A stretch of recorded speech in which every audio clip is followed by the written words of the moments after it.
Et pourtant, au cœur de ces cellules impénétrables s'infiltra un homme doté de l'esprit d'un tacticien et des instincts d'un voleur aguerri. Frank Morris, qui s'était déjà échappé d'une autre prison, trouva sur le rocher ses complices idéaux, John et Clarence Anglin. Ensemble, ils entaillèrent le béton, assemblèrent un radeau à partir d'imperméables dérobés et osèrent défier l'énigme que nul ne croyait soluble. Le génie pouvait-il triompher de la baie? Le FBI proclama leur noyade. Leurs familles jurèrent leur survie. Et plus de 60 ans après, des indices suggèrent que l'impensable pourrait être réalité. Alcatraz n'avait pas été édifié uniquement comme une prison. C'était une affirmation de pouvoir absolu. Bien avant l'arrivée des gangsters, l'île servait de bastion militaire. Cartographiée par les Espagnols, fortifiée par l'armée américaine dans les années 1850, elle devint une prison militaire durant la guerre de sécession. Au début du XXe siècle, un bloc cellulaire en béton, achevé en 1912, se dressait au sommet de ce promontoire battu par les vents, tel un avertissement sinistre face au continent.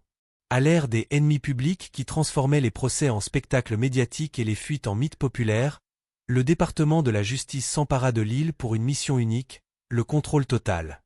Alcatraz n'était pas destiné à être une prison ordinaire, mais l'ultime rempart. Le bureau des prisons y transféra les détenus les plus récidivistes en matière d'évasion. Ceux qui corrompaient les gardiens, déclenchaient des émeutes, creusaient des tunnels ou refusaient simplement de plier. Des figures autrefois en une des journaux Al Capone, George Machine Gun Kelly, Alvin Carpi, Robert Stroud, le Birdman of Alcatraz, qui avait élevé ses oiseaux à Leavenworth, non ici, se muèrent en numéros anonymes dans un registre austère. Sur le rocher, la mythologie personnelle était éradiquée comme de la contrebande. La philosophie carcérale reposait sur une brutalité simple, éliminer toute opportunité. Les cellules, exiguës et uniformes, étaient munies de barreaux serrés rendant inutiles les outils improvisés. Des galeries de tir surplombaient les couloirs, permettant une surveillance omniprésente.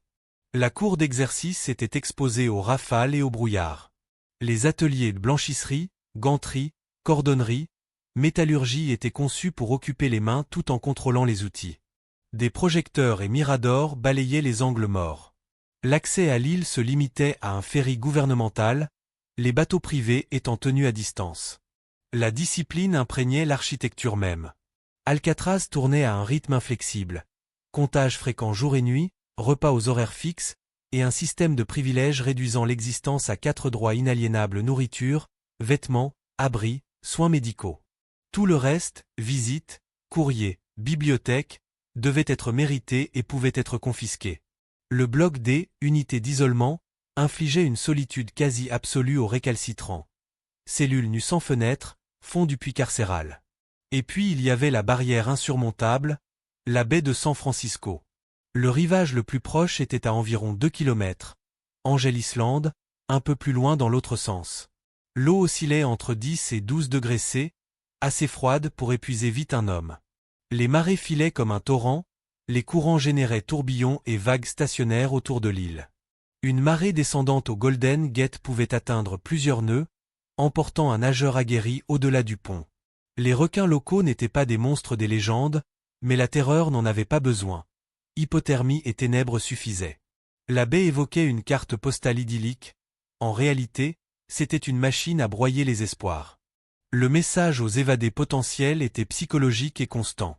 Des cellules, on percevait les klaxons des ferries, les rires des quais portés par le vent salin, des bribes de musique jazz flottant depuis la ville par les nuits claires.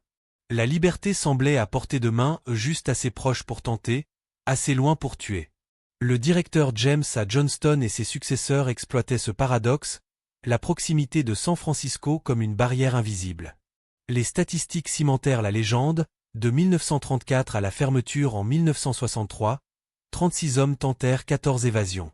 23 recapturés, 6 abattus, 2 noyades confirmées. 5, dont nos 3 héros, disparurent présumés noyés. Sur le papier, le rocher était infaillible. En pratique, c'était une partie d'échec perpétuel.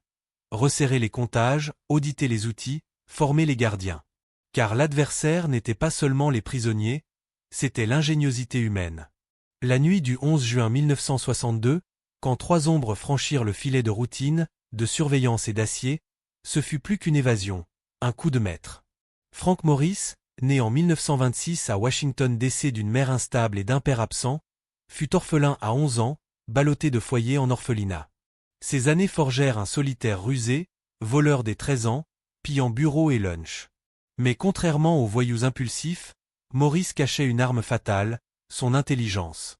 Avec un QI de 133, top 2% de la population, les gardiens le décrivaient comme calme, calculateur, parfois charmeur. Si ce mystère vous a captivé, likez, partagez avec un fan de True Crime, et abonnez-vous pour plus d'ombre. Restez dans l'ombre. M. Pas un réactif, mais un stratège anticipant 5 coups à l'avance, ce qui le rendait mortellement imprévisible. À la fin de la vingtaine, il enchaînait entrées et sorties de pénitenciers en Floride, Géorgie et Louisiane. En 1955, il signa son exploit, évasion d'Angola, prison d'État de Louisiane. Libre près d'1 an, il mena autostop et cambriolage avec d'autres fugitifs avant d'être repris. Cela le rendit notoire auprès des directeurs et flics. Surveillez-le, il recommencera. En janvier 1960, le bureau des prisons l'envoya à Alcatraz, matricule à 2741, où l'espoir d'évasion devait périr. Là, il retrouva John et Clarence Anglin, frères floridiens croisés dans les geôles du Sud. Pas des cerveaux, mais des audacieux sans peur. Issus d'une famille de journaliers migrants, ils avaient grandi à trimer aux champs et à nager des heures dans rivières et lacs pour fuir la canicule. Au Michigan, cueilleurs de cerises, ils plongeaient dans le lac Michigan glacé, même par blocs de glace. Inséparables, ils braquaient banque la nuit pour éviter les blessés, pas des tueurs, mais des tenaces. À Alcatraz, ils devinrent inséparables de Morris. Les frères admiraient son intellect et sa patience, lui, leur robustesse et loyauté. Un quatrième, Allen West, ex-prison floridienne et géorgienne pour vol de voiture, les rejoignit, dur, imprévisible, mais bricoleur. En décembre 1961, le plan émergea d'un coup de chance, l'âme de scie jetée dans la cour. Sous la houlette de Morris, ces débris devinrent outils d'une épopée hollywoodienne. Ils bricolèrent perceuses de moteurs d'aspirateurs cassés, embouts de cuillères durcies, et entamèrent le béton friable des grilles de ventilation. Les avancées étaient lentes, risquées où le grattage résonnait. Morris masquait le bruit à l'accordéon lors des heures musicales. Nuit après nuit, trous de pointe devinrent passage pour un homme. Derrière les murs, un couloir utilitaire non surveillé, comme une veine cachée. Au-dessus, un grenier ignoré des gardiens, transformé en atelier secret. Pièce par pièce, fournitures volées s'y accumulèrent. L'ingéniosité frappa, 50 imperméables subtilisés, blanchisserie, prêts non rendus, pour gilets de sauvetage et radeaux de 1,80 m x 4m couture vulcanisée, recettes de Popular mécanique en bibliothèque, via tuyaux de vapeur et planches comme presse assez étanches pour la baie. Pagayeurs taillés dans chutes de bois, concertina volée pour pompe à air. Pour les rondes nocturnes, têtes factices en savon, papier toilette, poussière de béton, dentifrice, pain de chair, chevelure de barberie, sur oreiller et couverture rembourrée. Illusion parfaite aux gardiens. Au printemps 1962, le plan passa de fantasme à prodige, outils, radeaux, leur prêt. Il ne restait qu'une nuit idéale, une marée clé, et le cran de tout miser. Le destin éparpilla les quatre. West, ayant scellé son béton trop tôt, lutta en vain cette nuit-là, sa grille tint bon. Ses appels étouffés par le ventilo, il resta seul face au vide. Vers 22 heures, Morris et les Anglins glissèrent dans le couloir utilitaire, saisirent paquets cachés, escaladèrent conduite comme acrobates 6 à 9 mètres jusqu'à la grille de toit. Boulons sabotés, ils émergèrent sur le toit, filèrent à l'arrière, descendirent une ventilation de cuisine, 4,5 mètres, au sol. Rampant sous barbelés, franchissant 2 clôtures, ils atteignirent la rive nord-est angle mort des Miradors. Là, le radeau, 5 imperméables cousus, scellés à chaud. À minuit, ronde passée, ils poussaient l'embarcation dans les eaux sombres et froides de la baie. L'aube dévoila la duperie. Gardien secoue lit, tête de papier de Morris roule au sol. Panique, sirène, projecteur, lockdown. Chasse à l'homme massive, garde côtière, FBI, prison, police locale ratisse eau et rive 10 jours. Hélico, vedette, projecteur perce brouillard. Indice ambigu, 12 juin, pagaie près d'Angel Island, portefeuille plastifié avec photo familiale Anglin. 21 juin, bout d'imperméable au Golden Gate.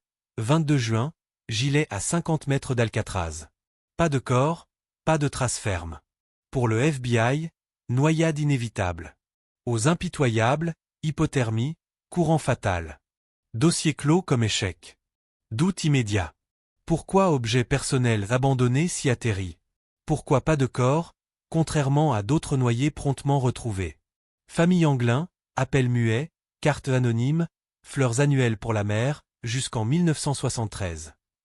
Funérailles, 2 femmes grandes, maquillées, pleurant puis fuyant John et Clarence déguisés. Pour frère Clarence, mort 2011, 2 barbus larmoyants, anonymes. Décennies plus tard, rebondissement. 2015, neveu Kenneth et David Widner montrent photo brésilienne, 1975, via Fred Brizzi, trafiquant. 2 hommes pré-termitières, les Anglins, selon lui. Experts familiaux, probable match. Critique, fabulation criminelle. 2018, IA irlandaise, Rodco, IdenTV, confirme via reconnaissance faciale. 2013, lettre à police SF, je suis John Anglin. Évadé 1962 avec Clarence et Maurice. 83 ans, cancéreux. On a tous survécu de justesse. Maurice mort 2008, Clarence 2011. Me rend pour soins et 1 en prison. FBI, ADN, empreinte, écriture inconclusif. Rejeté comme canular, mais semant le doute. Science infirme l'officiel. FBI, mort rapide en eau. Mai décembre 1962, John Paul Scott nage 5 km à Fort Point, survie épuisée. Si lui, pourquoi pas 3 avec radeau? 2014, modélisation Delft, Pays-Bas, démarré 11 juin. Lancement 23h30 minuit les portes sous Golden Gate, débris suivent trajectoire trouvée. Science penche pour survie. Neveu, oncle au Brésil, photos, fleurs, funérailles, test ADN 2010S, liens familiaux supposés, non publics. Si vrai, fugitifs les plus traqués deviennent fermiers, pères de famille, fondus en Amérique du Sud, tandis que Washington les enterre. Plus d'un demi-siècle ont, le rocher tait ses secrets. FBI, classé. US Marshal, traque active. S'ils vécurent, ce sont des vieillards. Et vous? Noyés dans la baie glacée, ou victorieux au Brésil ou ailleurs? Partagez votre théorie en commentaire.